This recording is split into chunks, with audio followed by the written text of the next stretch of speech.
கிறிஸ்து இயேசுவுக்குள் அன்பாய் அழைக்கப்பட்ட அன்புக்குரிய சகோதர சகோதரிகளே, அனைவருக்கும் ஆண்டவராக இயேசு கிறிஸ்துவுடைய நாமத்தினாலே அன்பின் வாழ்த்துக்கள். நம்முடைய இந்த தொடர்ச்சியான வேத பாடத்தில் இந்த வாரம் ஒரு முக்கியமான ஒரு பாடம் நம்ம பார்க்க போகிறோம்.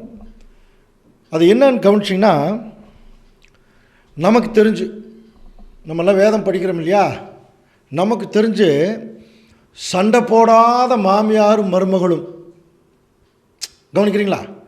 சண்டையே போடாத ஒரு மாமியார் மருமகள் எங்கே பார்த்துருக்கீங்களா? எங்கே பார்க்கலாம்? இப்போ இந்த சப்ஜெக்டில் பார்க்கலாம். ஏன் அப்படின்னா, இன்றைக்கி உலகத்தினுடைய சூழ்நிலை அப்படி தான் இல்லையா? மாமியாரும் மருமகளும் சண்டை போடலின்னா அந்த வீடு நார்மல் வீடு அல்ல. நார்மல் வீடுன்னா மாமியாரும் மருமகளும் சண்டை போடணும் இல்லையா? அந்த மாதிரி ஒரு காலகட்டம் அப்படி இருக்கும்போது, இப்போ நம்ம பார்க்க போகிற ஒரு வேதத்தில் இருக்கக்கூடிய ஒரு அருமையான ஒரு ஸ்திரீ இல்லையா, ரூத். இந்த ரூத்தினுடைய சரித்திரத்தை தான் இன்றைக்கு நம்ம அப்படியே கொஞ்சம் பார்க்க போகிறோம். இன்னும் பெரிய ஒரு 2-3 அதிகாரங்கள் இருக்குது. இப்போது பழைய ஏற்பாட்டு காலத்தை எடுத்துக்கிட்டிங்கன்னா, அதில் விசேஷமாக இஸ்ரேல் ஜனங்களுக்காகவே புஸ்தகங்கள் இருக்குது இல்லையா? இஸ்ரேல் ஜனங்களுக்காகவே எழுதப்பட்டது பழைய ஏற்பாடு. அப்படி இருக்கிற பட்சத்தில் இந்த ரூத்தினுடைய சரித்திரம் மட்டும் கொஞ்சம் பார்த்திங்கன்னா தனியாக ஒரு சரித்திரமாக இருக்கும். அப்போ ஏன் தேவன் அந்த மாதிரி ஒரு அரேஞ்ச்மெண்ட்டை வச்சார் பழைய ஏற்பாட்டு காலத்தில் அப்படிங்கிறத கவனிக்கும்போது, அதை குறித்து நம்ம ஆராயும் போது தான் ரூத்தினுடைய சரித்திரத்தை கொஞ்சம் உள்ளே போய் பார்த்தோம்னா அதில் தேவனுடைய ஒரு மகா பெரிய திட்டம் அடங்கி இருக்கிறத நம்ம கவனிக்கலாம்.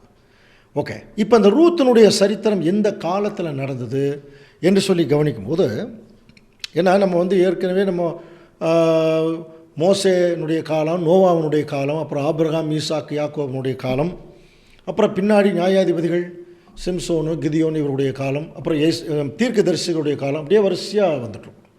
அந்த அடிப்படையில் இப்போ என்கிற ஒரு பெண்மணியை குறித்து ஒரு தனியாக ஒரு புஸ்தகமே இருக்குது அப்படின்னா ரொம்ப அதை கவனிக்க வேண்டியது இல்லையா? அது எந்த காலத்தில் ரூத்தினுடைய சரித்திரம் நடந்தது பாருங்கள். ரூத் 1ஆம் அதிகாரம் 1ஆம் வசனத்தில், நியாயாதிபதிகள் நியாயம் விசாரித்து வரும் காலத்தில். அப்போது இந்த சரித்திரம் எங்கே நடந்ததுன்னு புரிஞ்சுக்கலாம். நியாயாதிபதியுடைய காலப்பகுதியில். இப்போ என்னாச்சு, தேசத்தில் ஒரு பெரிய பஞ்சம் உண்டாச்சு. அப்போது யூதேயாவில் உள்ள பெத்லகேம் ஊரான் ஆகிய ஒரு மனுஷன் தன் மனைவியோட 2 குமாரரோட கூட மோவாப் தேசத்துக்கு போய் சஞ்சரித்தான். ஏன்னா பெத்லகேமில் பஞ்சம், அதனால் மோவாப் தேசத்தில் போய் அவர் சஞ்சரிக்கிறார். அவர் பேர் எலிமலேக்கு, அவருடைய மனைவியின் பேர் நகோமி. இப்போ இந்த நகோமி உங்களுக்கு நல்ல ஞாபகத்துக்கு வரும் இல்லையா? நகோமி நம்ம கிறிஸ்துவ பெயர்களில் சகோதரிகளை அடிக்கடி வைக்கிற பேர் கூட நகோமி தான் இல்லையா? ஸோ அவனுடைய 2 குமார் இருக்கிறாங்க. ஒருத்தன் பேர் மக்லோன், இன்னொருத்தன் பேர் கிளியோன். இப்போது யூதாவில் பெத்லகேம் ஊரான் ஆகிய இவங்கெல்லாம் பார்த்தீங்கன்னா மோவாப் தேசத்துக்கு போயிட்டாங்க. போனதுக்கப்புறம் இந்த 2 பசங்களுக்கும் என்ன பண்ணிட்டார், மோவாப் தேசத்துலேயே கல்யாணம் பண்ணி வச்சிட்டார் அந்த தேசத்தினுடைய பெண்கள். அதில் ஒரு அம்மா பேர் ஓர்பாள், இன்னொரு ஸ்திரீ பேர் ரூத் இல்லையா? ஸோ இவங்க கல்யாணம் பண்ணி வச்சுட்டாங்க. அதுக்கப்புறம் என்ன ஆயிடுச்சு தெரியுங்களா? முதல்ல எலிமலேக்கு இறந்துடுறாரு. அதுக்கப்புறம் இந்த பெண்கள் எலிமலேக்குடைய 2 பிள்ளைகளை, ஆண் பிள்ளைகளை கல்யாணம் பண்ணோன்னே அந்த 2 பேரும் இறந்து போயிடுறாங்க, மக்லோனும் கிளியோனும். சரியா? இப்போது இந்த 2 பிள்ளைகளும் விதவை ஆகிட்டாங்க. நகோமியும் விதவை ஆயிடுச்சு. இப்போ எத்தனை விதவைகள்? 3 விதவைகள் ஆகிட்டாங்க இல்லையா? அப்போது மோவாப் தேசத்தில் இருக்காங்க. அப்படி அங்கே குடியிருக்கும்போது இப்போ என்ன ஆயிடுச்சு, ஒரு வசனம் கொஞ்சம் நல்லா கவனிச்சிங்கன்னா ஒரு விஷயத்தை கவனிக்கலாம். பாருங்கள், ரூத் 1ஆம் அதிகாரம் 6ஆம் வசனம் வாசிக்கலாம். கர்த்தர் தம்முடைய ஜனங்களை சந்தித்து அவர்களுக்கு ஆகாரம் அருளினார் என்று அவள் மோவாப் தேசத்திலே கேள்விப்பட்டு தன் மருமக்களோட கூட மோவாப் தேசத்திலிருந்து திரும்பி வரும்படி எழுந்து. இப்போ என்ன நடக்குது பாருங்க, கர்த்தர் தமது ஜனங்களை சந்தித்து ஆகாரம் அருளினார். அப்படின்னா பெத்லகேமில் பஞ்சம் வந்துருச்சுனாலே என்ன புரிஞ்சுது, அங்கே ஆகாரம் இல்லை. அதனால் இவங்க எங்கே வந்துட்டாங்க, மோவாப் தேசத்துக்கு வந்துட்டாங்க. இப்போ நம்ம கேள்விப்படுறாங்க, இல்லை அங்கே பஞ்சம் தீந்துருச்சு அப்படிங்கிறது பதிலாக எப்படி வசனம் இருக்குது பாருங்கள். கர்த்தர் தம்முடைய ஜனங்களை சந்தித்து ஆகாரம் அருளினார். இப்போது இதுக்கு ஒரு ஆதாரம் இருக்குது, அது பின்னாடி வசனங்கள் மூலம் பார்க்கலாம். தேவன் இஸ்ரேல் ஜனங்களுக்கு கட்டளையிட்டு சொன்ன வார்த்தைகள் எல்லாம் கொஞ்சம் கவனிச்சிங்கன்னா, நீங்கள் நான் சொல்கிறபடி கேளுங்க. இப்போது இந்த எலிமலேக்கு ஒரு பெரிய தவறு ஒன்று பண்ணிட்டதாக நம்ம கவனிக்கலாம். என்ன தவறுனா, ஒரு தேசத்தில் பஞ்சம் வருது பெத்லகேமில். அப்போ பஞ்சம் வருதுனால என்ன புரிஞ்சுக்கணும், இஸ்ரேல் ஜனங்கள் தேவனுடைய நேரடி கட்டுப்பாட்டு கொடுக்குறவங்க. இவங்களுக்கு என்ன நடந்தாலும் தேவன் தான்.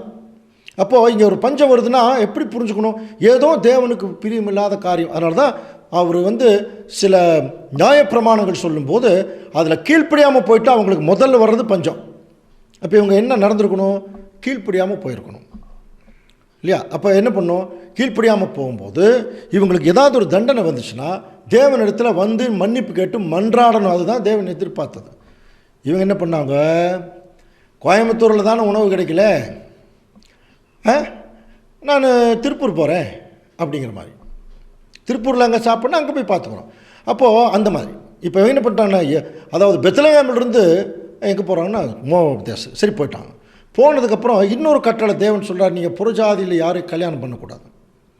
இவங்க என்ன பண்ணிட்டார், அங்கே 2 பேர்த்த கல்யாணம் பண்ணிட்டார். பாருங்கள், அது ஒரு 2வது தவறு. ஸோ இப்படியாக இப்போ அந்த ஃபேமிலியே பாருங்கள், இப்போ என்ன ஆயிடுச்சு, 3 பேருமே விதவையாயிட்டாங்க. இப்போ தான் அந்த அம்மாவுக்கு என்ன கேள்விப்படுறாங்க, கர்த்தர் தமது ஜனங்களை சந்தித்து ஆகாரம் அருளினார் அப்படின்னு என்ன அர்த்தம், இவங்க போய் மன்றாடி இருக்கணும், தேவன் அவங்களுக்கு ஒரு நன்மை செய்திருக்கணும், தெரிஞ்சிருச்சு. இப்போ திரும்பி என்ன செய்கிறாங்கன்னா, மறுபடியும் மோவாப் தேசத்துலேருந்து மருமக்களோட இப்போது திரும்பி பெத்லகேம் போகிறதுக்கு அவங்க ரெடி ஆகிறாங்க. அப்போது கவனிங்க, அப்பொழுது அவர்கள் சத்தமிட்டு அழுதார்கள். 2 பேரும் மாமியாரை கட்டி பிடிச்சிட்டு அழுகிறாங்க. ஆனால் ஓர்பாள் தான் மாமியை முத்தமிட்டு போனாள். கவனிங்க, ஓர்பாள் அது பாருங்கள் என்ன பண்ணுதா, மாமியை கட்டி பிடிச்சி அழுதுட்டு என்ன சொல்லி, சரி நான் இங்கே இருந்துக்கிறேன், நீங்கள் போங்கன்ட்டு போயிடுச்சான். ரூத்தோ அவளை விடாமல் பற்றி கொண்டாள். ரூத்து மாமியார் கட்டி பிடிச்சிக்கிச்சு, நான் உங்கள் கூட தான் இருப்பேன். பாருங்கள், இந்த மாதிரி ஒரு மாமியாரையோ மருமகளையோ நம்ம பார்க்க முடியுமா? அன்புக்குரிய சகோதர சகோதரிகளே, நம்முடைய கிறிஸ்தவ குடும்பங்கள்லையே இல்லையா, நல்லா ஜெபம் பண்ணுவாங்க, பாட்டு பாடுவாங்க, எல்லாம் பண்ணுவாங்க, கடைசியில் சண்டை போட்டுக்குவாங்க பார்க்கணும் இல்லையா? ஆனால் பைபிளை பொறுத்த வரைக்கும் சண்டை போடாத மாமியாரும் மருமகளும் பாருங்கள் கட்டி பிடிச்சிக்கிறாங்க. அப்போது மாமியார் நகோமி சொல்கிறாங்க, பாரு இதோ உன் சகோதரி தன் ஜனங்களிடத்திற்கும் தன் தேவர்களிடத்திற்குமே திரும்பி போயிட்டான். அந்த வசனம் கொஞ்சம் கவனிச்சு பாருங்கள். ஜனங்களிடத்தில் போயிடுச்சுன்னா பரவாயில்ல, தன் தேவர்களிடத்துக்குமே. அப்போ என்ன அர்த்தம், அப்போ ஏற்கனவே வேற ஒரு தேவர்கள் வணங்கிட்டு இருந்தது. இங்கே வந்ததுக்கப்புறம் ரூத்து நகோமி அம்மா கட்டாயமாக இஸ்ரேலுடைய தேவன் யாருன்னு சொல்லியிருப்பாங்க. ஆனால் இப்போ சூழ்நிலை மாறினோடனே அப்படியே என்ன ஆயிடுச்சு, நான் தங்கள் தேவர் இடத்துக்கு போகிறேன்னு போயிடுச்சு. நீயும் போகிறதுன்னா போமா அப்படின்னு சொல்லும்போது பாருங்கள், ரூத்தம்மா சொன்ன வார்த்தை வாசிக்கலாம். 1:16. அதற்கு ரூத், நான் உம்மை பின்பற்றாமல் உம்மை விட்டு திரும்பி போவதை குறித்து என்னோட பேச வேண்டாம். என்ன சொல்கிறான் பாரு, தயவு செய்து நம்ம 2 பேரும் பிரியணும்னு பேசாதீங்க. நீர் போகும் இடத்திற்கு நானும் வருவேன், நீர் தங்கும் இடத்திலே நானும் தங்குவேன். கவனிங்க, உம்முடைய ஜனம் என்னுடைய ஜனம், உம்முடைய தேவன் என்னுடைய தேவன். என்ன மாதிரி ஒரு அருமையான ஒரு கருத்துள்ள ஒரு வசனம் பாருங்க. உத்தமா சொல்கிறாங்க, உம்முடைய ஜனம். அப்போது இது எப்படி புரிந்து கொள்ள வேணும், நகோமி அம்மா மேலே இந்த அம்மாவுக்கு ரொம்ப பற்றுதல் வந்திருக்கணும். 2வது, நகோமி அம்மா சொல்லி கொடுத்தாங்க பாருங்கள் தேவன், அந்த கடவுள் மேலே இந்த அம்மாவுக்கு ரொம்ப பற்று வந்திருக்கும். இல்லைன்னா இந்த வார்த்தையெல்லாம் சொல்ல முடியாது. உம்முடைய ஜனம் என்னுடைய ஜனம், உம்முடைய தேவன் என்னுடைய தேவன், இனிமேல் நான் உங்களை பிரிய மாட்டேன், நான் உங்கள் கூட தான் இருப்பேன். இன்னும் வேறு மாதிரி சொன்னேன், செத்தாலும் பிழைத்தாலும் உங்கள் கூட தான், அந்த மாதிரி. ஸோ அன்புக்குரிய சகோதர சகோதரிகளே, இப்படிப்பட்ட மருமகளை பார்த்திருக்கிறீர்களா? பார்த்திருக்கலாம். அந்த மருமகளுக்கு பேர் ரூத், சரியா? ஸோ இப்போ அந்த அம்மா சரி வேறு வழி இல்லை பா என்று சொல்லி பெத்லகேமுக்கு இப்போ கூட்டிகிட்டு வராங்க. இப்போ 2ஆம் அதிகாரம், அதாவது 1ஆம் அதிகாரம் முடிவில் நீங்கள் கொஞ்சம் கவனிச்சிங்கன்னா, இப்போ பெத்லகேமுக்கு ரூத் அம்மாவை கூட்டிகிட்டு வராங்க நகோமி அம்மா. அப்போ வரும்போது பாருங்கள், ரூத் 1:22 இப்படி நகோமி மோவாபிய ஸ்திரீயான தன் மருமகள் ரூத்தோடு மோவாபு தேசத்திலிருந்து திரும்பி வந்தால், கரெக்டாக அங்கே என்ன நடந்துட்டுருக்குன்னா, ஒரு வார்கோதுமை அறுப்பினுடைய துவக்கம். எல்லாம் நான் சொல்லக்கூடிய பாயிண்ட்ஸ் எல்லாம் கொஞ்சம் கவனிங்க. வார்கோதுமை அறுப்பினுடைய துவக்கத்தில் பெத்லகேமுக்கு வராங்க. ஹார்வெஸ்ட் அங்கே நடந்துட்டுருக்கு. உள்ளே வர்றாங்க. ஸோ உள்ளே வந்து செட்டில் ஆயாச்சு. இப்போ சாப்பாட்டுக்கு வேறு வழி இல்லை. இப்போ தான் உள்ளே வந்திருக்காங்க.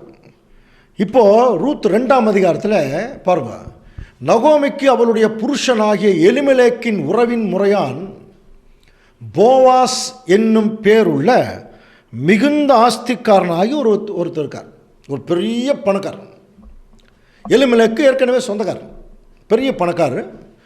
அவர் வந்து அவருக்கு ஒரு பெரிய வயல் வேறு இருக்குது. இப்போது இந்த அம்மா என்ன பண்ணுறாங்க, நான் போய் ஏதாவது சிந்தரதை பொறுக்கிட்டு வரேன்னு சொல்லி அவள் போய் வயல் வெளியிலே அறுக்கிறவர்கள் பிறகே பொறுக்கினாள். தற்செயலாய் அவளுக்கு நேரிட்ட அந்த வயல் நிலம் எலிமெலேக்கின் வம்சத்தானாகிய போவாசுடையதாக இருந்தது. போவாசுடைய நிலம். போவாஸ் ரொம்ப பெரிய ஐஸ்வர்யவான். தற்செயலாக அந்த அம்மா என்ன பண்ணிடுச்சு, அவருடைய வயலுக்கு போயிடுச்சு. போய் அங்கே சிந்துறதை பொறுக்கிறதுனா புரிதல்னா அந்த அறுவடை போக அந்த போர் அடிக்கிற போது மிச்ச சிந்துறதை விட்டுருவாங்களே ஏழைகளுக்காக. இது நியாயப்பிரமாணத்திலே இருக்குது. சிந்துறதை கட்டாயமே விடணும். போர் அடிக்கிற மாட்டை வாய்க்கட்டாயாகலாம் நியாயப்பிரமாணத்தில் படிக்கிறோம் இல்லையா?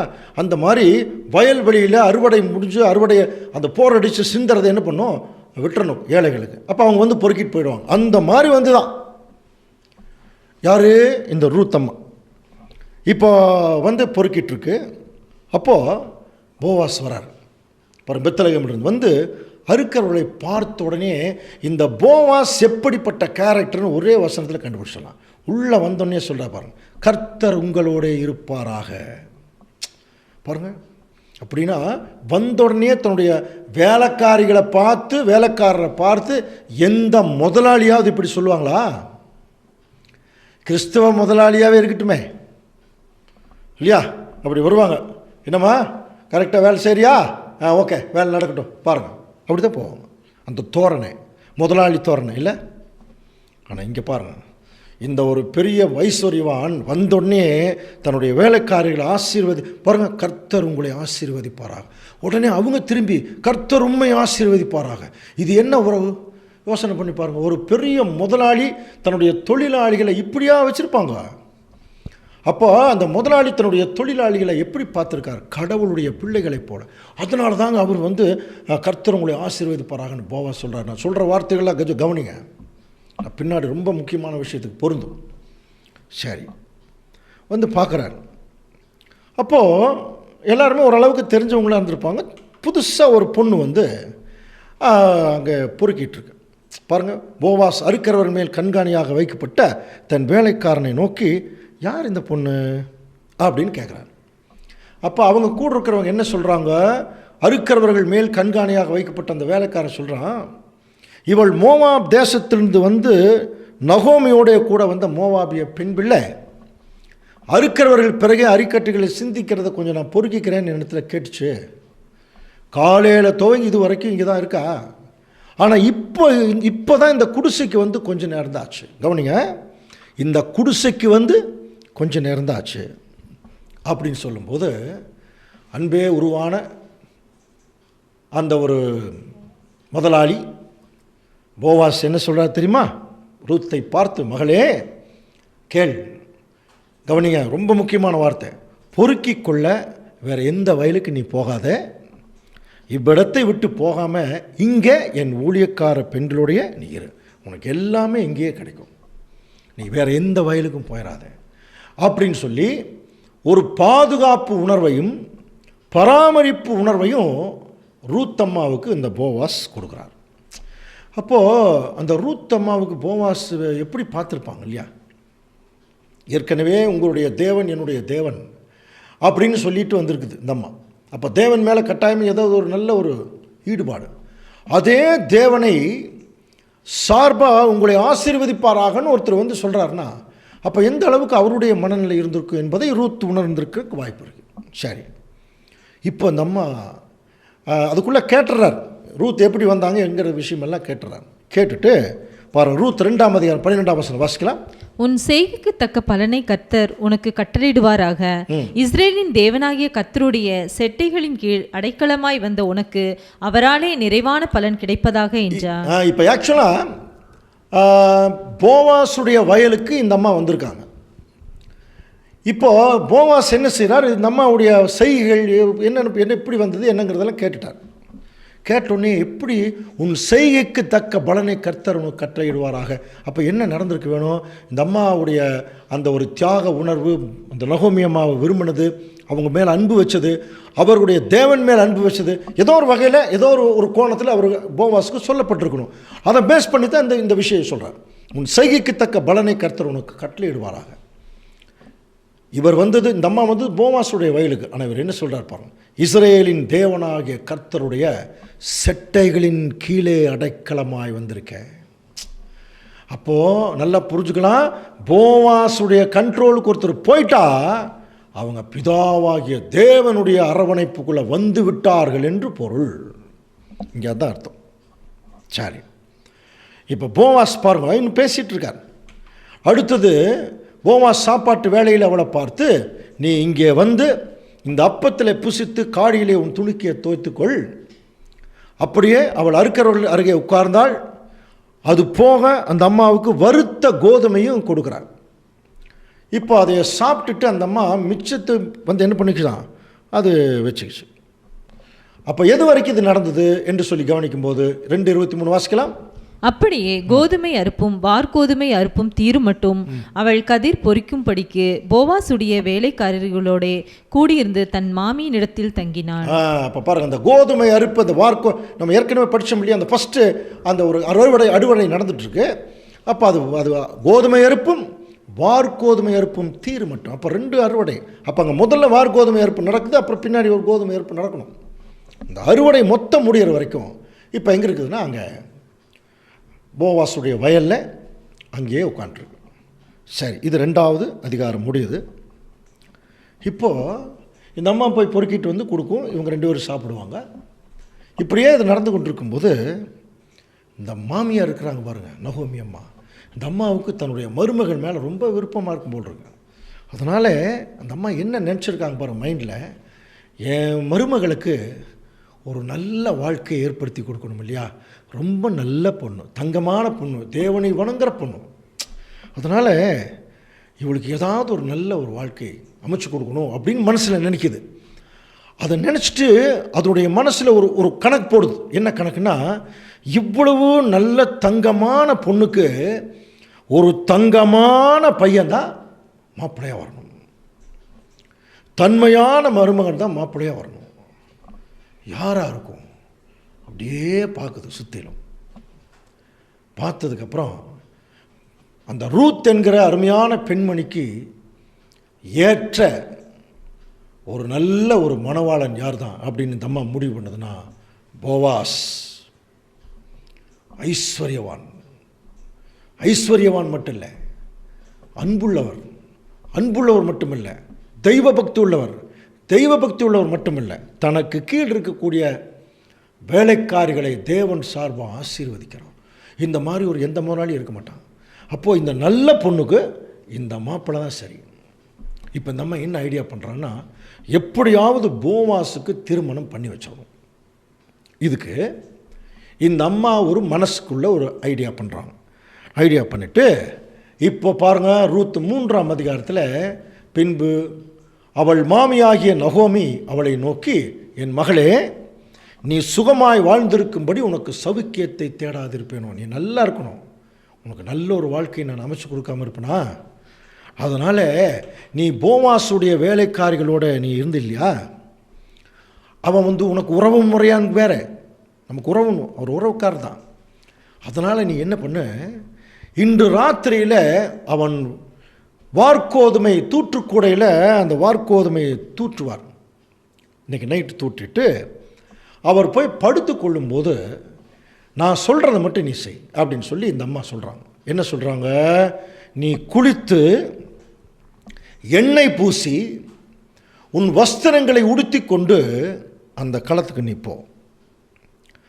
பாருங்க, அந்த மனுஷன் புசித்து குடித்து தீரு மட்டும் அவன் கண்ணுக்கு நீ எதிர்படாமல் அவன் படுத்து தூங்கும்போது நீ என்ன பண்ணுன்னா, அவன் கால் மாட்டில் போய் நீ படுத்துக்கோ, அவ்வளோதான். அதைத்தான் சொன்னான். அவன் கால் மாட்டில் போய் நீ வந்து படுத்துக்கோ, அவ்வளோதான். அப்புறம் மிட் நைட்டில் இவர் எந்திரிச்சு பார்க்குறாரு. அங்கே ரூத்து உட்காந்துருக்காங்க. சில கான்வர்சேஷன் இருக்கும். ஆனால் அதனுடைய கடைசியில் அவர் என்ன சொல்கிறார் பாருங்க. ரூத் 3ஆம் அதிகாரம் 10ஆம் வசனம். அதற்கு அவன், மகளே, நீ கர்த்தரால் ஆசீர்வதிக்கப்படுவாயாக. பாருங்க, நீ கர்த்தரால் ஆசீர்வதிக்கப்படுவாயாக.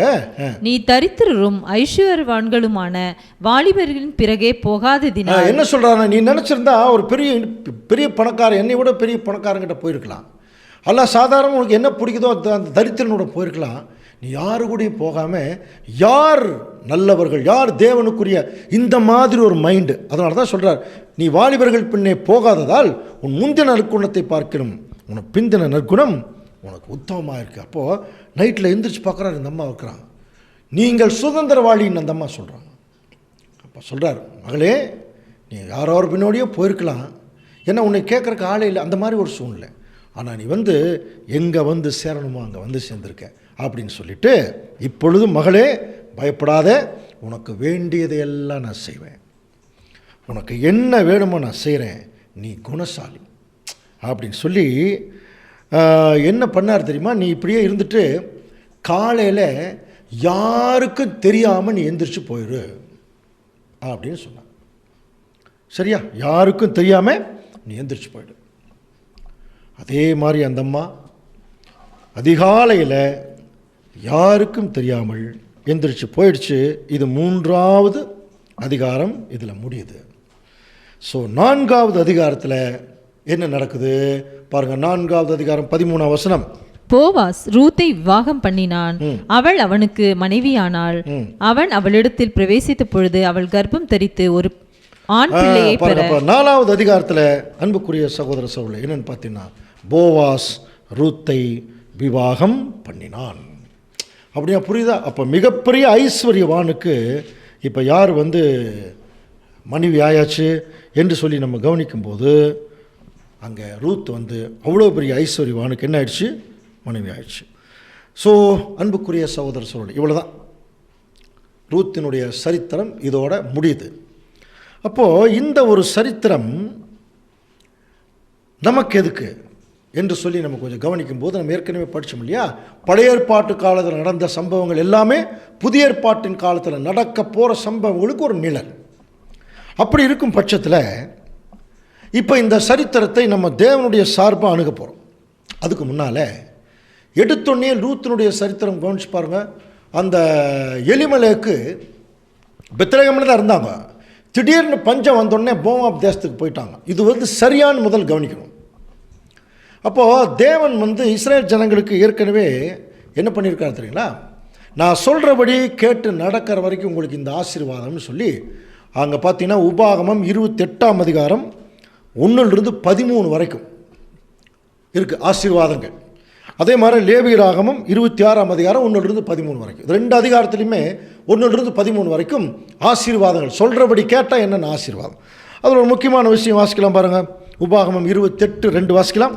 நீ உன் தேவனாகிய கர்த்தரின் சத்தத்துக்கு செவி கொடுக்கும் போது இப்பொழுது சொல்லப்படும் ஆசீர்வாதங்கள் எல்லாம் உன்மேல் உனக்கு பலிக்கும். உன்மேல் உனக்கு. அப்போது அதில் நிறைய ஆசீர்வாதம். அதில் பஞ்சம்ங்கிறது ரொம்ப முக்கியமான விஷயம். அடுத்தது பார்த்தீங்கன்னா சாபம். அதே உபாகமம் 28:14-28 வரைக்கும் கவனிக்கிறீங்களா? லேவியராகமம் 26ஆம் அதிகாரம். இந்த சாபம் இதில் கொஞ்சம் பார்த்துங்க. லேவியராகமம் உபாகமம் 28ஆம் அதிகாரம் 14-28, லேவியராகமம் 26ஆம் அதிகாரம் 14-28. ஸோ அது கொஞ்சம் பாருங்கள், கவனிக்கிறீங்களா? ஓகே. அதில் பார்த்தீங்கன்னா ஃபுல்லாக சாபமாகவே இருக்கும். நல்லா புரிஞ்சுக்கலாமா? சாபமாகவே இருக்கும். சரி, அதில் ஒன்று வாசிக்கலாம் பாருங்கள். உபாகமம் 28:15. இன்று நான் உனக்கு விதிக்கிற உன் தேவனாகிய கர்த்தருடைய எல்லா கற்பனைகளின் படியையும் கட்டளைகளின் படியும் நடக்க கவனமாய் இருக்கிறதற்கு அவர் சத்தத்திற்கு செவி கொடாதே போவாயாகில் இப்பொழுது சொல்லப்படும் சாபங்கள் எல்லாம் உன்மேல் உனக்கு பலிக்கும். இப்பொழுது சொல்லப்படும் சாபமெல்லாம் உனக்கு வந்துடும். அப்போ நம்ம நல்லா புரிஞ்சுக்கலாம்.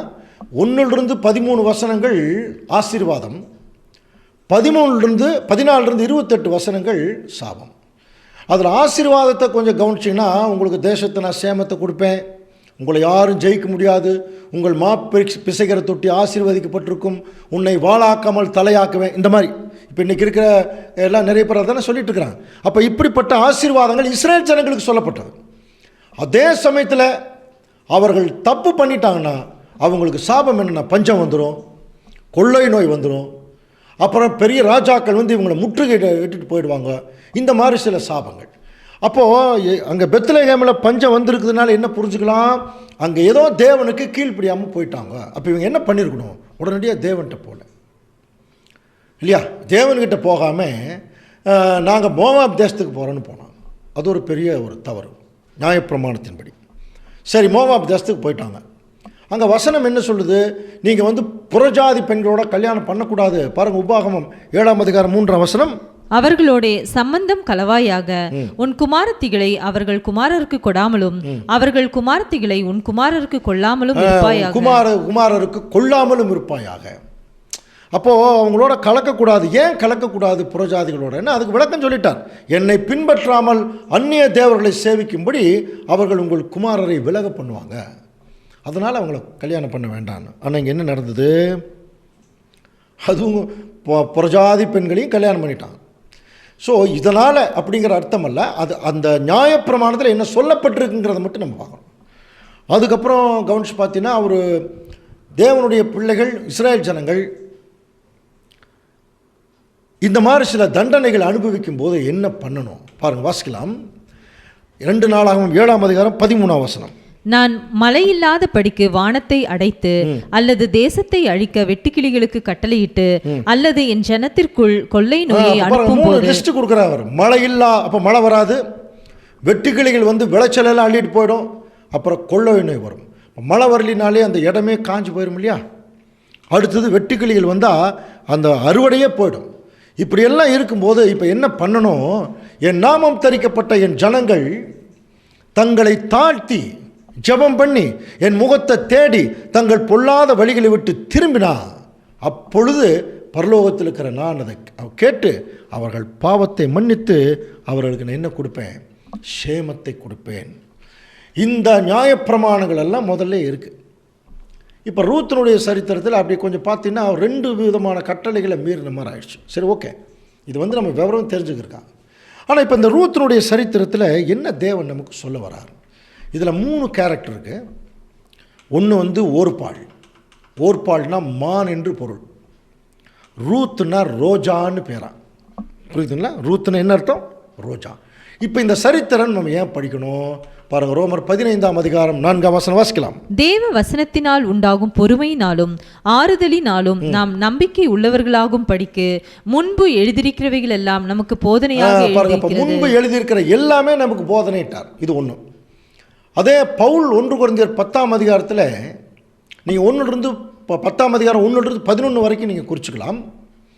அதில் இஸ்ரேல் ஜனங்களை தேவன் மோசே மூலமாக வழி நடத்தின விதத்தை குறித்து பேசிகிட்டே வருவார். பேசிட்டு கடைசி எப்படி முடிக்கிற பாருங்க, இவைகளெல்லாம் திருஷ்டாந்தங்களாக அவர்களுக்கு நடந்தது, சம்பவித்தது. அதே சமயத்தில் அந்த சம்பவம் இப்போ உலகத்தின் முடிவுள்ள நமக்கு இது ஒரு எச்சரிப்பு உண்டாக்கும்படி என்ன பண்ணப்பட்டிருக்கான், எழுதப்பட்டிருக்கு அப்படின்னு சொல்கிறார்.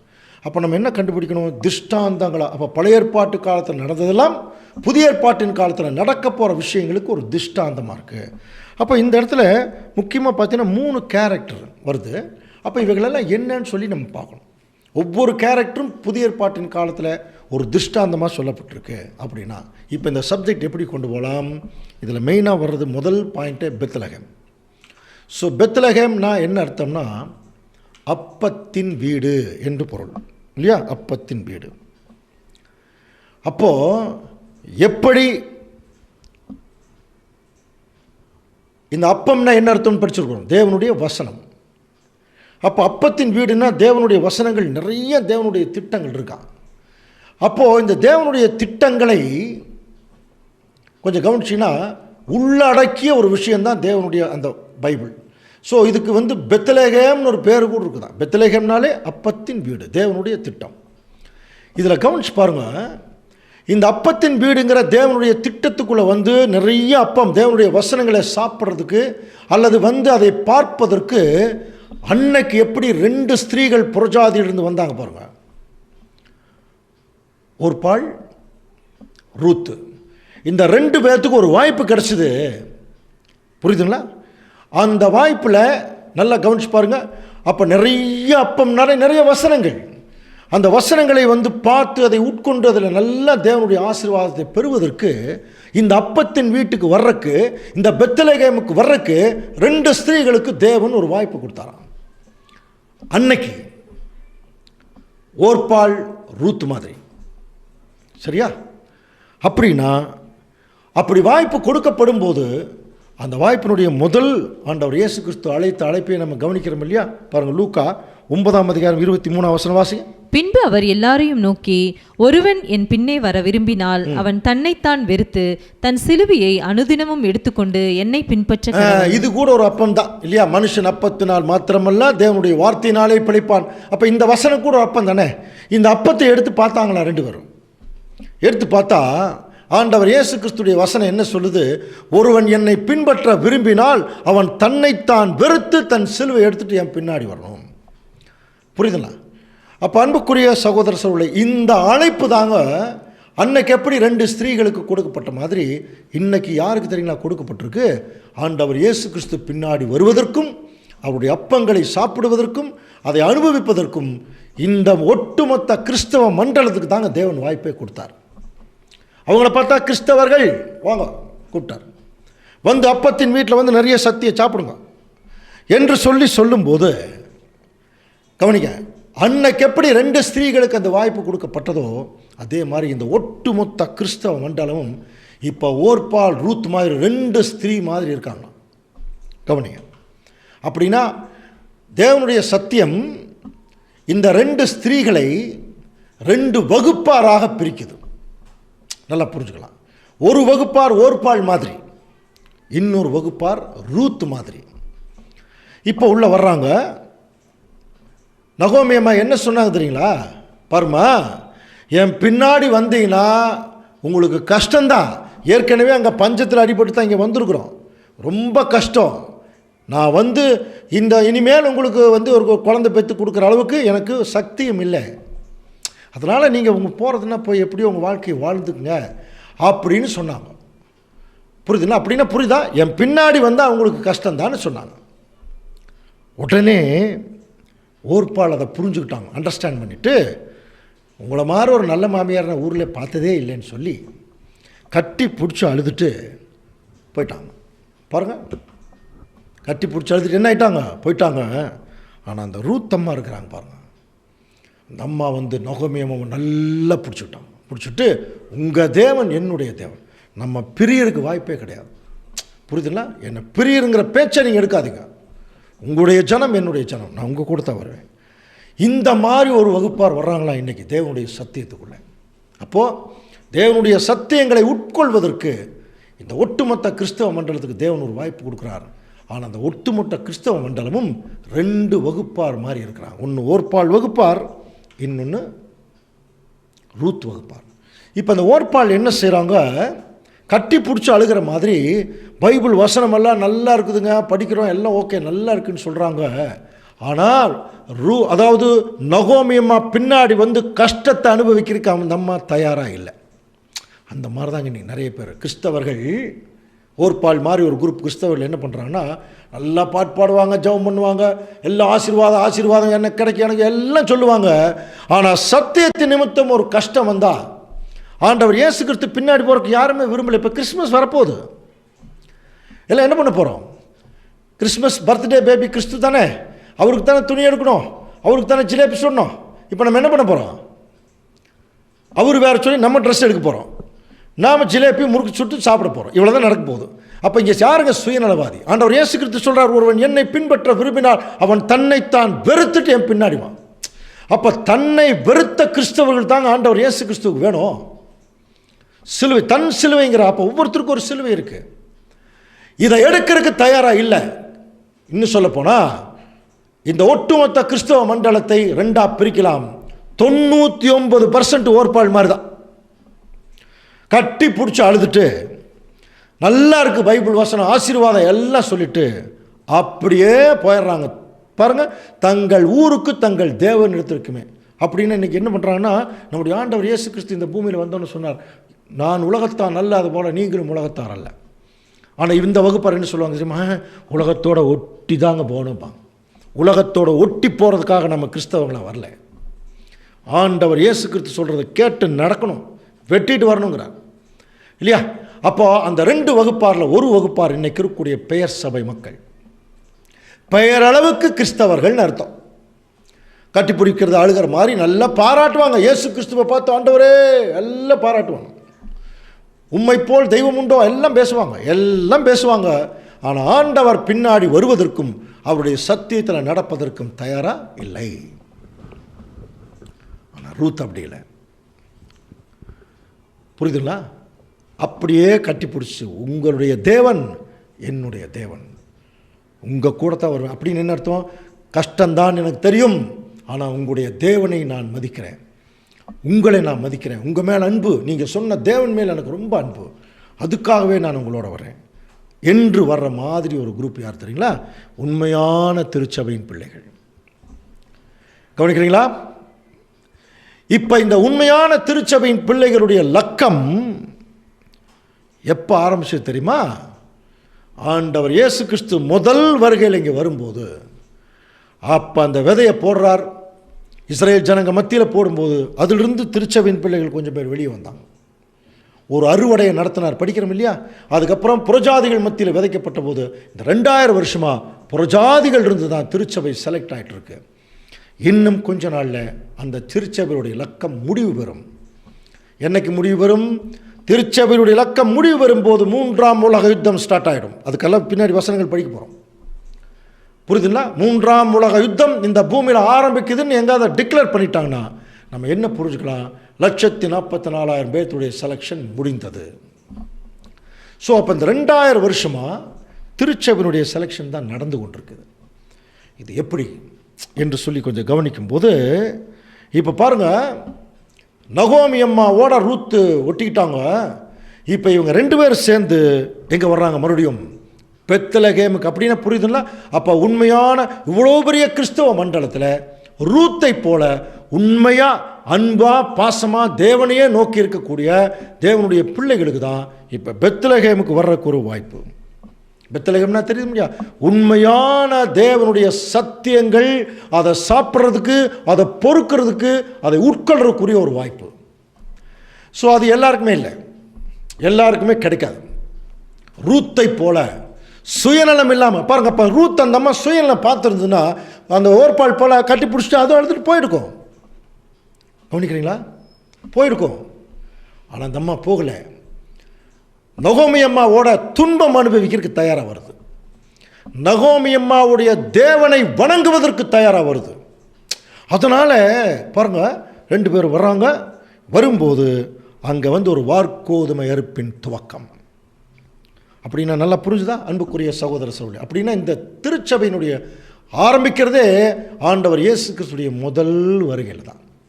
அப்போ நமக்கு நல்லா தெரியும், ஆண்டவர் இயேசு கிறிஸ்துடைய முதல் வருகையில் தான் திருச்சபை செலக்ட் ஆகுதுங்கிற போது அப்போ அங்கே ஒரு அறுவடை நடந்ததா இல்லையா? ஆண்டவர் இயேசு கிறிஸ்து இந்த பூமியில் வந்தோடனே இஸ்ரேல் ஜனங்கள் மத்தியில் விதைச்சார். இஸ்ரேல் ஜனங்கள் மத்தியிலே ஒரு அறுவடையும் பண்ணார். முதல் அறுவடை ஞாபகம் இருக்கா? நல்ல மணி பதர். 3 அறுவடைகள் சப்ஜெக்ட் ஞாபகம் இருக்கு இல்லையா? நம்ம மனசில் வச்சுங்க. அப்போ இயேசு கிறிஸ்து முதல்ல இஸ்ரேல் ஜனங்க மத்தியில் இஸ்ரேல் ஜனங்க மத்தியில் வசனத்தை விதைச்சார்.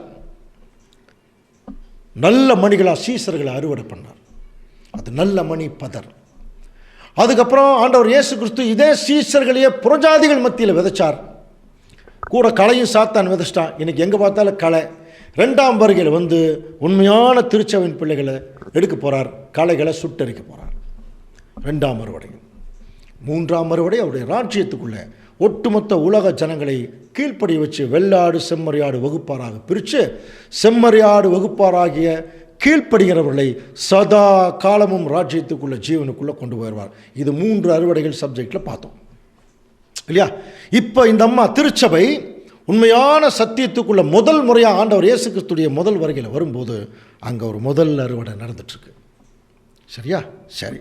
இந்த அம்மா உள்ளே வந்தோடனே எதர்ச்சியாக அங்கே ஒரு மிகப்பெரிய ஐஸ்வர்யவான் இருந்தாராம்.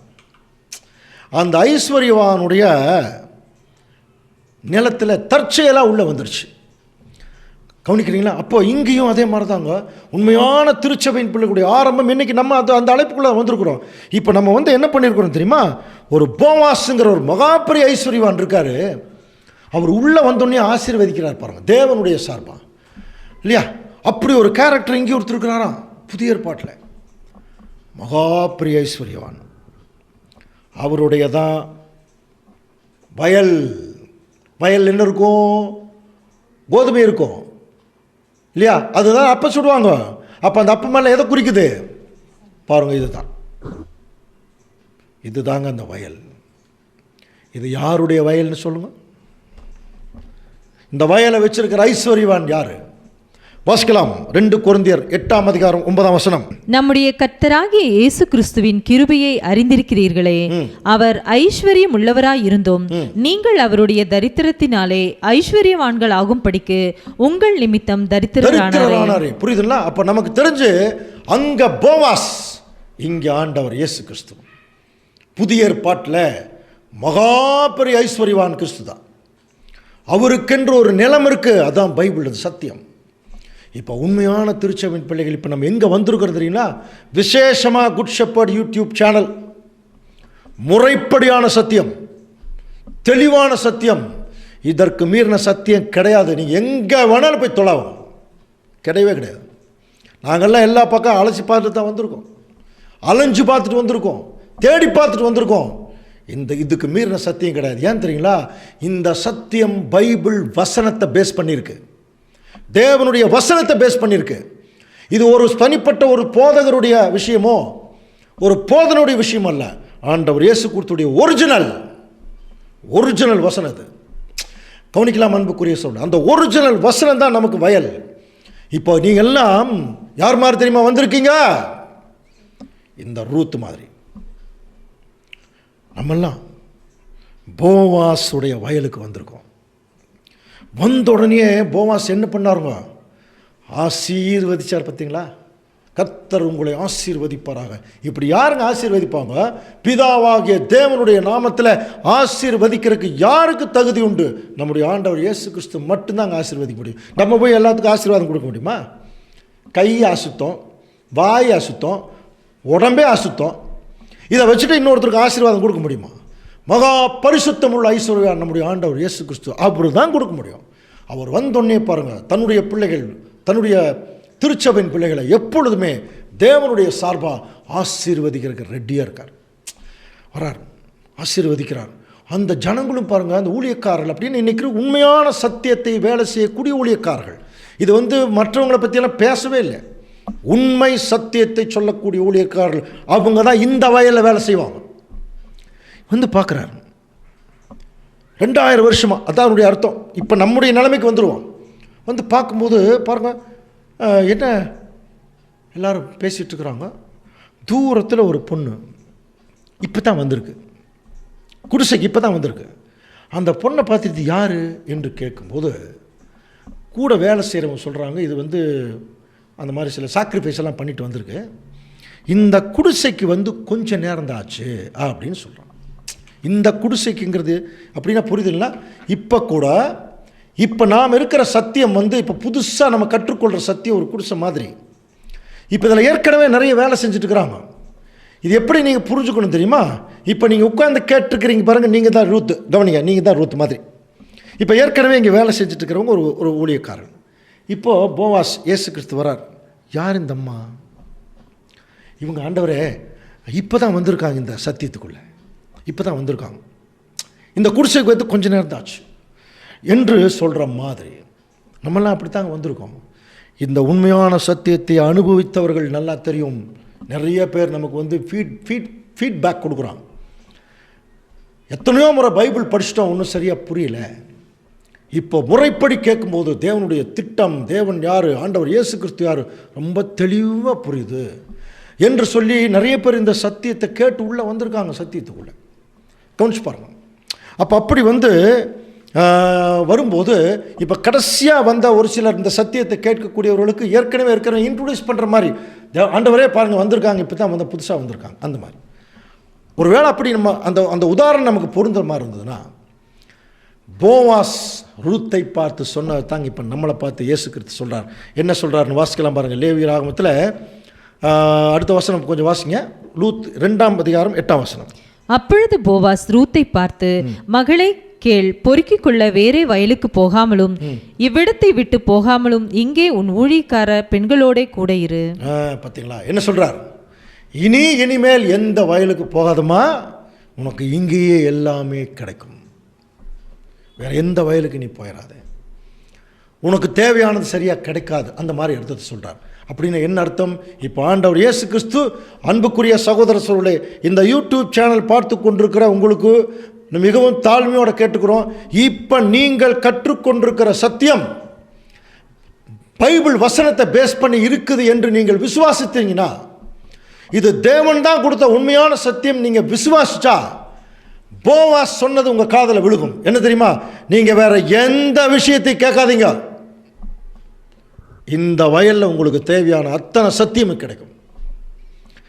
எல்லாம் நீங்கள் என்ன செய்யுங்க, நல்லா நீங்கள் பொறுக்கி சாப்பிடலாம், நீங்கள் வேறு எந்த வயலுக்கும் போக வேண்டாங்கிற. அப்போ இதுதான் உண்மையான சத்தியம்ங்கிற உணர்வங்க என்ன செய்வாங்க, வேறு எதையும் பார்க்க மாட்டாங்க. நல்லா புரிஞ்சுக்கலாம். நம்ம சொல்கிறது தனிப்பட்ட முறையில் நம்ம சொல்கிற விஷயம் அல்ல, நல்லா புரிஞ்சுங்க. அதாவது நாங்கள் தான் ஒரு டிவி சேனல் நாங்கள் இப்படி ஆரம்பிக்கிறோம், எங்களுது மட்டும் கேளுங்க, மற்றவங்ககிட்ட போகாதீங்க, அந்த அர்த்தம் அல்ல. இது ஆண்டவர் என்ன சொல்கிறாருன்னா, நீங்கள் கற்றுக்கொள்ளுகிற சத்தியம் உண்மையான சத்தியமாக இருந்துச்சுன்னா, அதை நீங்கள் விசுவாசிச்சிங்கன்னா நீங்கள் மற்றதுக்கெல்லாம் போக வேண்டியது இல்லை இல்லையா? அதுக்காக சொல்கிறாங்க. அப்போ நீங்கள் வேறு எந்த வயலுக்கு போக வேண்டிய அவசியம் இல்லை, இங்கேயே உங்களுக்கு தேவையானதெல்லாம் கிடைக்கும். அப்போது அந்த திருச்சபையின் பிள்ளைகள் உள்ளே வந்து இந்த சத்தியத்தை கொஞ்சம் கொஞ்சமாக புரியும் போது என்ன புரிய வரும் தெரியுங்களா? இன்றைக்கி பெரிய பெரிய நற்செய்தி கூட்டங்களெல்லாம் நடக்குது. எல்லாம் எதுக்கு போகிறாங்க? ஏதாவது ஒரு நிம்மதி கிடைக்குமா, ஒரு சந்தோஷம் கிடைக்குமா, சரி போகிறாங்க, ஓகே. ஒரு 4 நாள் 3 நாள் நடக்குது. அப்போ நிம்மதி சந்தோஷம் வந்திருக்கணும்ல. அப்புறம் வந்துட்டால் அதை நிலச்சி நிற்கணுமா? மறுபடியும் இல்லையா, மறுபடியும் இன்னொரு கூட்டத்துக்கு போகிறாங்களே. அப்போது என்ன இப்போ அப்படின்னா, நம்முடைய வாழ்க்கையில் என்ன தான் நடக்குது? எதுவுமே ஒரு நிலையில்லாத விஷயம், நமக்கு மைண்டில் திருப்தி இல்லை, வாழ்க்கையிலேயே ஒரு இன்ட்ரெஸ்ட் இல்லை. அவ்வளோ பெரிய பிரச்சனைகள் இந்த பூமியில் நடந்துட்டு இருக்கும்போது உண்மையான சத்தியத்துக்குள்ளே வர்றவங்க என்ன ஃபீல் பண்ணுவாங்க தெரியுங்களா? வாசிக்கலாம் பாருங்கள். ரோமர் 6ஆம் அதிகாரம் 22ஆம் வசனம். இப்பொழுது நீங்கள் பாவத்தினின்று விடுதலையாக்கப்பட்டு தேவனுக்கு அடிமைகள் ஆனதினால் பரிசுத்தமாக்குதல் உங்களுக்கு கிடைக்கும் பலன் முடிவோ நித்திய ஜீவன். அப்போ பாருங்க, போவாசுடைய வயலுக்குள்ள அந்த அம்மா வந்த உடனே, இப்போ ஆக்சுவலாக அந்த அம்மா ஒரு பெரிய வேலைக்காரி இல்லை, ஒரு அடிமை மாதிரி தான் இல்லையா? பொறுக்கிட்டு போறக்கு தான் வந்திருக்கு. நம்ம அந்த மாதிரி தான் வந்திருக்கோம். ஆனால் என்ன சொல்கிறாருன்னா, இப்பொழுது நீங்கள் பாவத்தினின்று விடுதலையாக்கப்பட்டாச்சு. என்னைக்கு போவாசுடைய வயலுக்கு அதில் இருக்கக்கூடிய அந்த சத்தியங்களை பொறுக்கிட்டோமோ, அப்போவே நம்ம உலக பிரகாரமான விஷயத்திலிருந்து விடுபட்டு இங்கே தேவனுக்கு நம்ம அடிமையாகிறோம். ஆக்சுவலாக போவாசு கீழே அடிமை மாதிரி தான் அந்த அம்மா வந்துச்சு. ஆனால் போவாஸ் அந்த அம்மாவை மற்ற வேலைக்காரர்கள் அப்படி நினைக்கல. கர்த்தர் உங்களை ஆசீர்வதிப்பாராங்க. புரியுதுங்களா? அப்போது போவாஸ் தன்னுடைய வேலைக்காரர்களை தேவனுடைய பிள்ளைகளாக நினைக்கிறார். இயேசு கிறிஸ்து தன்னுடைய பிள்ளைகளை தேவனுடைய பிள்ளைகளாக நினைக்கிறார். நம்ம அடிமைகளாக போகிறோம், ஆனால் இயேசு கிறிஸ்து நம்மளை அப்படி நினைக்கிறது இல்லை. அதுக்கு பலன் கொடுக்குறாராம். அதனால தான் இந்த அம்மாட்ட சொல்கிறார், உன் கிரியைக்கு தக்க பலன் உனக்கு இருக்குமா? அதான் சொல்கிறார், உன் தேவனுக்கு அடிமைகளானதால் பரிசுத்தமாகதில் உங்களுக்கு கிடைக்கும் பலன் முடிவோ நித்திய ஜீவன். இதுக்கு அடுத்தது பாருங்கள், இந்த அம்மா மிக தாழ்மையோடு இந்த காரியத்தை செய்யும்போது நீதிமொழிகள் 22:4 வாசிக்கலாம். தாழ்மைக்கும் கர்த்தருக்கு பயப்படுதலுக்கும் வரும் பலன் ஐஸ்வர்யமும் மகிமையும் ஜீவனும். ஐஸ்வர்யமும் மகிமையும் ஜீவன். இப்போ இந்த அம்மா போவாசுடைய வயல் வந்தாச்சு. இப்போ போவாஸ் சொல்லிட்டார், நீ எங்கேயும் போக வேண்டாம், இங்கேயே நீ ரெண்டு அறுவடை நடக்கிற வரைக்கும் நீ இங்கேயே தங்கிடு. அது மட்டும் இல்லை அன்புக்குரிய சகோதரன், அந்த போவாஸ் இந்த பொண்ணு எங்கேயோ இருந்து பொண்ணுன்னு நினைக்கல, கூட உட்கார வச்சு பாருங்கள், சாப்பாட்டு வேளையிலே அவளை பார்த்து, நீ இங்கே இந்த அப்பத்திலே புசித்து இந்த காடியிலே உன் துணிக்கை திராட்சரசம் சொல்கிறார் தோய்த்துக்குள். அப்படியே அவள் அறுப்பறுக்கிற இடத்துல உட்கார்ந்தாள்.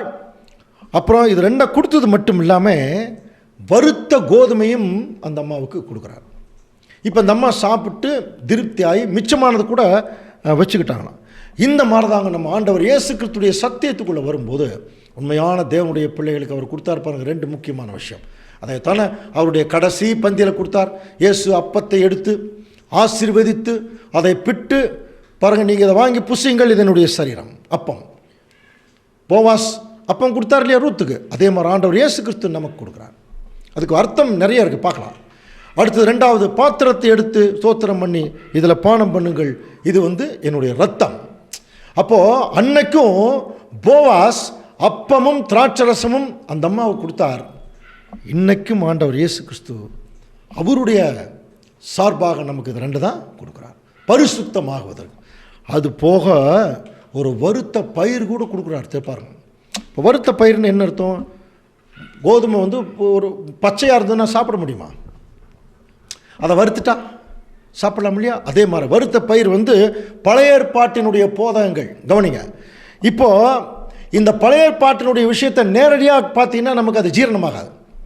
அதை புதிய ஏற்பாடோடு சேர்த்து வறுத்து கொடுக்கணும், அப்போ ஜீரணமாகும். இப்போ நம்ம அப்படி தாங்க பார்த்துட்டுருக்குறோம். நம்ம பார்க்குற புதிய சத்தியங்கள் எல்லாமே வறுத்த பயிர் மாதிரி தான். புரியுதுன்னா? நல்ல சாப்பிட ஜீரணமாகுது இல்லையா? அந்த மாதிரி வறுத்த பயிர் மாதிரி. இப்போது கவனிச்சு பாருங்க, இப்போ இந்த 2 அறுவடை நடக்கிற வரைக்கும் இந்த அம்மா இங்கே இருக்குது அப்படின்னா, பின்னாடி 2வது ஒரு அறுவடைங்கிறது அவருடைய ராஜ்யத்தினுடைய விஷயம். அப்போ அது வரைக்கும் இந்த அம்மா இங்கே இருக்கிற மாதிரி இருக்குது. இப்போது இந்த அம்மாவுடைய தியாகத்திற்கு பரிகாரமாக நகோமி அம்மா சிந்திக்குது பாருங்க. எப்படி சிந்திக்குன்னா, இந்த பொண்ணுக்கு ஒரு நல்ல வாழ்க்கை ஏற்படுத்தி கொடுக்கணும். அந்த நல்ல வாழ்க்கை ஏற்படுத்தி கொடுக்குற நல்ல மனுஷன் போவாஸாத்தான் வைக்க வேணும். அதனால் போவாஸுக்கு ஒரு திருமணம் பண்ணி வைக்கணும்னு சொல்லி இந்த அம்மா ஒரு ஐடியா பண்ணுறாங்க இல்லையா? என்ன ஐடியா பண்ணாங்க? நகோமி அவருடைய மருமகளை நோக்கி, என் மகளே, நீ சுகமாய் வாழ்ந்திருக்கும்படி உனக்கு சௌக்கியத்தை தேடாதிருப்பேன். நீ போவாஸுடைய வேலைக்காரர்களோட கூடியிருந்து இல்லையா? இன்றைக்கி ராத்திரி அவர் தன்னுடைய வார்கோதுமை தூற்றுவார். இதே மாதிரி தாங்க முதல் வருகையில் ஆண்டவர் இயேசு கிறிஸ்து பாருங்கள் என்ன பண்ணாராம், வாசிக்கலாம் பாருங்கள். மத்தேயு 3:12.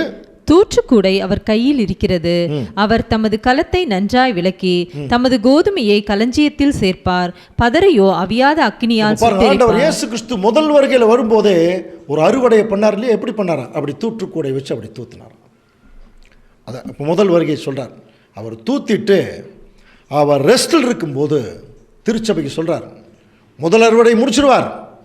இப்போ இது யாருக்கு இன்ஸ்ட்ரக்ஷன்னா பாருங்க, ரூத்து இந்த அம்மா இஸ்ரேல் பெண் அல்ல, புறஜாதி பெண்.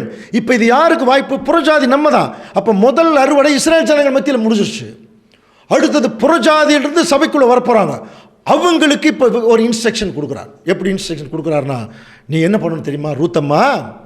நீ போவாஸுக்கு மனைவி ஆகணும்னா நீ குளித்து எண்ணெய் பூசி உன் வஸ்திரங்களை உடுத்திக்கொள். அப்படின்னா இதையெல்லாம் பண்ணிவிட்டு நீ போவாஸ் பக்கத்தில் போனேன்னா உனக்கு போவாஸ் மணவாளன் ஆயிடுவார்னு சொல்லி யார் சொல்லி கொடுத்தது? நகோமி அம்மா. இந்த அம்மா ரொம்ப மூத்தவங்க இல்லையா? ஸோ அப்படின்னா இந்த நகோமி அம்மா யாருக்கு நிழலாக இருக்காங்க சொல்லுங்க பார்க்கலாம். ரூத் ஓர்பால் படித்தோம், ஓர்பால் பெயர் சபைகளுக்கு நிழலாக இருக்கிறாங்க, ரூத் உண்மையான திருச்சபை. அப்போது இந்த 2 பேர்த்தையுமே வழிநடத்தக்கூடிய நிலைமையில் இருக்கிறது யார்? கொஞ்சம் மூத்த நிலைமையில் அப்படின்னு கண்டுபிடிக்கணும். இப்போ இந்த அம்மா என்ன பண்ணினாங்கன்னா போவாஸ் கிட்ட வழி நடத்தலாம். யாரையே? ரூத்தை. இப்போ ரூத் யார்? திருச்சபை. அப்போ திருச்சபையை இயேசு கிறிஸ்து கிட்ட வழி நடத்துகிற ஒரு அம்மா யார்? அதை கண்டுபிடிச்சிட்டா போதும். இப்போ வாசிக்கலாம் பாருங்க, கலாத்தியர் 3:24. இவ்விதமாக நாம் விசுவாசத்தினாலே நீதிமான்களாக்கப்படுவதற்கு, பாருங்க, விசுவாசத்தினாலே நாம் நீதிமான்களாக்கப்படுவதற்கு நியாய பிரமாணம் நம்மை கிறிஸ்துவினிடத்தில் வழிநடத்துகிற உபாத்தியாய் இருந்தது. பார்த்தீங்களா? நியாய பிரமாணம் நம்மை கிறிஸ்துவினிடத்தில் வழிநடத்துகிற உபாத்தியாய். ஒரு வாத்தியார் நம்மளை வழி நடத்துகிற ஒரு வாத்தியார் மாதிரி. புரிஞ்சுங்களா? ஸோ அப்போது நகோமி அம்மா எப்படி போவாஸ் கிட்ட ரூத்தை வழி நடத்தின மாதிரி தேவனுடைய கற்பனைகள், கட்டளைகள், சத்தியங்கள் இதெல்லாம் தாங்க நம்மளை ஆண்டவர் இயேசு கிறிஸ்துவிட்ட வழி நடத்துதான். இதைத்தான் நம்ம ஏற்கனவே படித்தோம், உன் வசனம் என் கால்களுக்கு தீபமும் பாதைக்கு வெளிச்சம். இப்போ இந்த அம்மா கொஞ்சம் வயசான மாதிரி பாருங்கள், நியாயப்பிரமாணம் ரொம்ப நாள் இருந்தே இருக்கு இல்லையா? அதில் தேறிட்டாங்கன்னா எல்லாம் கிறிஸ்து பின்னாடி போயிடலான்னா யாரும் பின்னாடி போகலை. ஸோ அன்புக்குரிய சகோதர சகோதரி, இப்போது இந்த நகோமி அம்மா என்ன சொல்லிச்சு? போவாஸ் கிட்ட போகிறக்கு வழி. அதே மாதிரி தான் இப்போ சத்தியம் நமக்கு என்ன சொல்லி கொடுக்குதுன்னா, இயேசு கிறிஸ்துவுக்கு நம்ம மனவாட்டி ஆகணும்னா 3 விஷயம் செய்யணுமா. அதை பின்னாடி ரொம்ப டீட்டெயிலாக பார்க்க போகிறோம். முதல்ல நீ குளிக்கணும். இப்போ நம்மளை பார்த்து சொல்கிறார், நான் காலையிலேயே குளிச்சுட்டு தான் வந்தனே அப்படின்னு சொல்லப்படாது. குளிக்கணுங்கிற ஒரு அர்த்தம் இருக்குது பைபிளில், இல்லையா? குளிப்பது என்பது தேவனோடு செய்து கொள்ளுகிற முழுக்கு ஞானஸ்நானம். முழுகி எந்திரிக்கிறது தான் குளிக்கிறது. அது இது ரொம்ப பெரிய அளவு மீனிங் இருக்குது, பின்னாடி பார்க்கலாம். தேவனோடு செய்து கொள்கிற உடன்படிக்கை செய்யணும் ஞானஸ்தானத்தின் மூலம். ரெண்டாவது, ஞானஸ்தானத்தின் மூலம் உடன்படிக்கை செய்து தேவனுடைய பரிசுத்தாவி என்கிற எண்ணெய் நமக்கு பூசப்படணும், எண்ணெய். அடுத்தது, கீழ்ப்படிதல் என்கிற வஸ்திரத்தை போட்டுக்கணும். புரியுதுன்னா? அப்போ தேவனோட உடன்படிக்கை செய்யணும், தேவனுடைய ஆவியை வாங்கிக்கணும், உண்மையான கீழ்ப்படிதல். இதுக்கு எதாவது வசனம் இருக்கா? வசனம் இருக்குது பாருங்கள். குளிக்கிறதுக்கு என்ன வசனம் வாசிக்கலாம் பாருங்கள். 1 பேதுரு 2:3-21. அதற்கு ஒப்பனையான ஞான ஸ்நானமானது மாம்ச அழுக்கை நீக்குதலாயிராமல் தேவனை பற்றும் நல் மனசாட்சியின் உடன்படிக்கையாய் இருந்து இப்பொழுதும் நம்மையும் இயேசு கிறிஸ்துவினுடைய உயிர்த்தெழுதலினால் ரட்சிக்கிறது. பெரிய வசனம் பாருங்க. அதாவது நோவா காலத்தில் அந்த முழுகி கப்பல் முழுகுச்சலியா, அதை ஒரு விளக்கமாக சொல்கிறார். அந்த முழுகி எந்திரிச்ச மாதிரி அது ஒரு கொப்பனையான ஞானஸ்நானம்ங்கிறது ஏதோ முழுகி எந்திரிக்கிறனால மாம்ச அழுக்கு நீக்கிற விஷயம் இல்லை. அது தேவனோடு செய்து கொள்கிற நல்மனசாட்சியின் உடன்படிக்கை.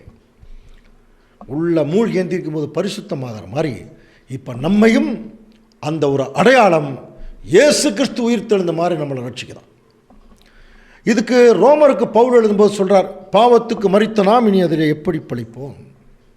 கிறிஸ்துவுக்குள்ளாக ஞானஸ்தானம் பெற்ற நாம் அனைவரும் அவருடைய மரணத்திற்குள்ளாக ஞானஸ்தானம் பெற்றதை அறியாமல் இருக்கிறீர்களா? கிறிஸ்துவுக்குள்ளாக ஞானஸ்தானம் பெற்றவங்களே செத்து போன மாதிரிங்கிறார். அடுத்த வசனம் வாசிக்கலாம் பாருங்கள். மேலும் பிதாவின் மகிமையினாலே கிறிஸ்து மரித்தோர்னது எழுப்பப்பட்டது போல, எப்படி எந்திரிச்சார் இல்லையா, அதே போல நாமும் புதிதான ஜீவனுள்ளவர்களாய் நடந்து கொள்ளும்படி அவருடைய மரணத்துக்குள்ளான ஞானஸ்தானத்தினாலே அடக்கம் பண்ணப்பட்டோம்.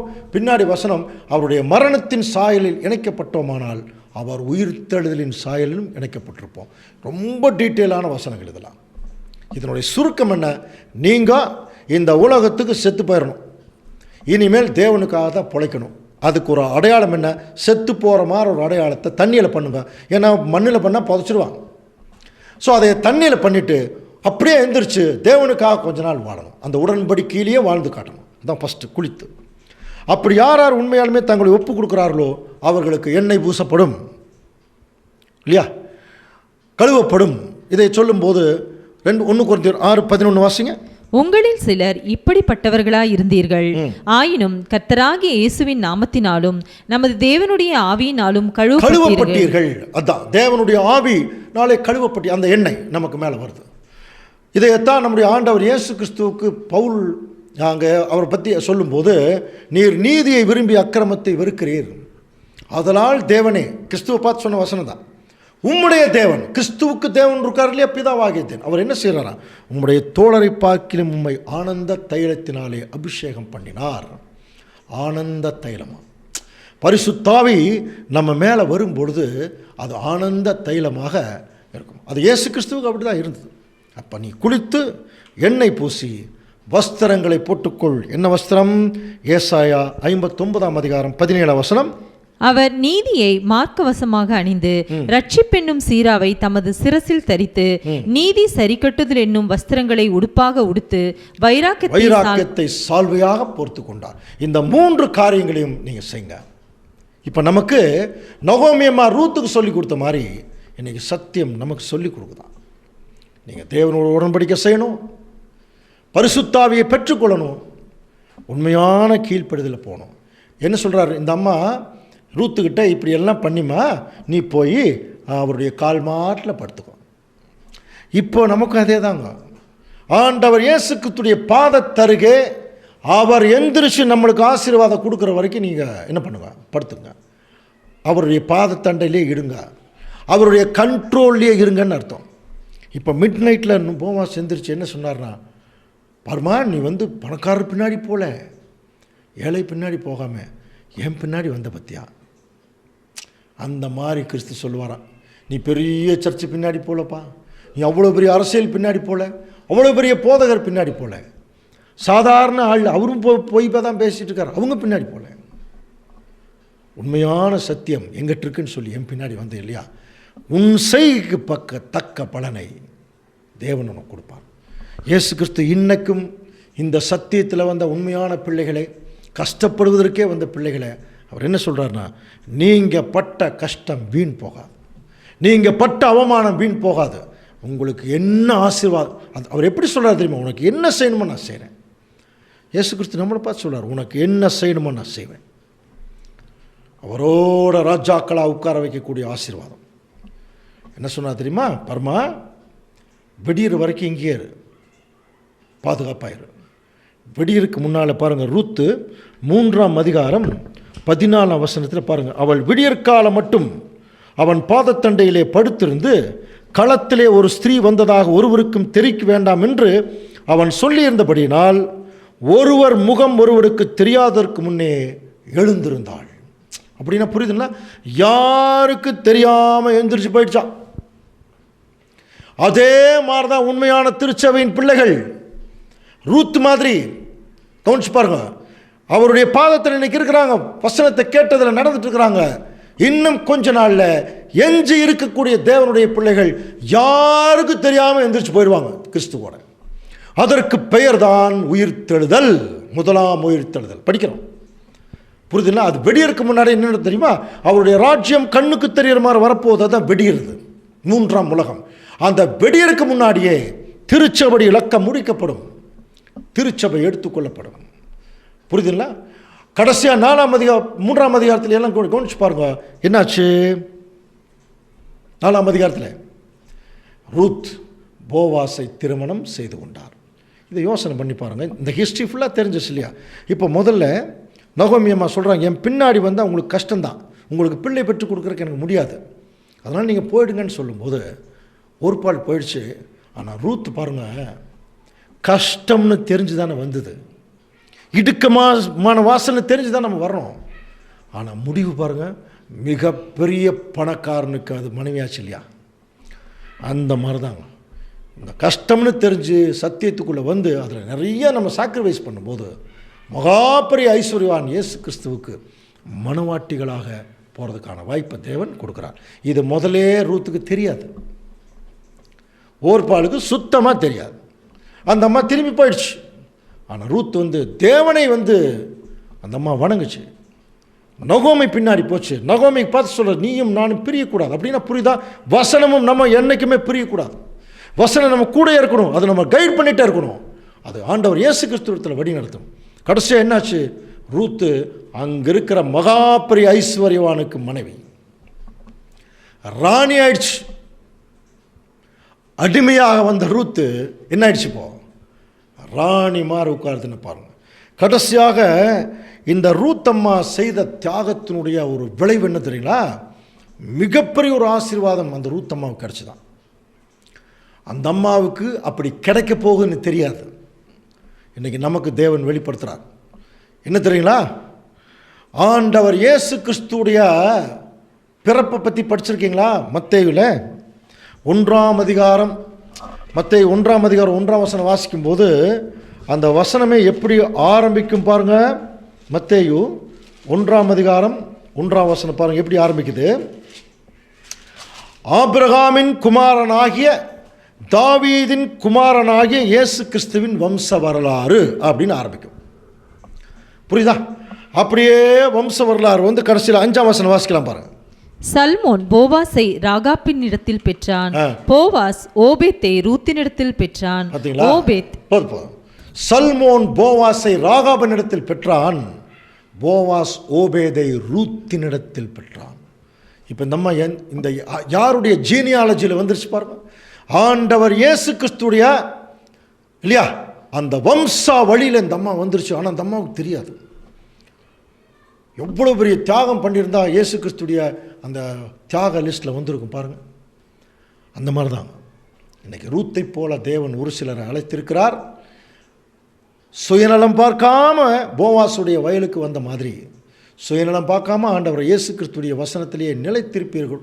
நம்ம ஒரு வேளை நிலைச்சிருந்தோம்னா விடியறதுக்கு முன்னாலேயே எடுத்துக்கொள்ளப்படுவோம். ஒரு வசனம் வாசிச்சு முடிக்கலாம். ஏசாயா 57 அதிகாரம் 1 நீதிமான் மடிந்து போகிறான், ஒருவரும் அதை மனதில் வைக்கிறதில்லை. ஒருவரும் மனதில் வைக்கிறதில்லை.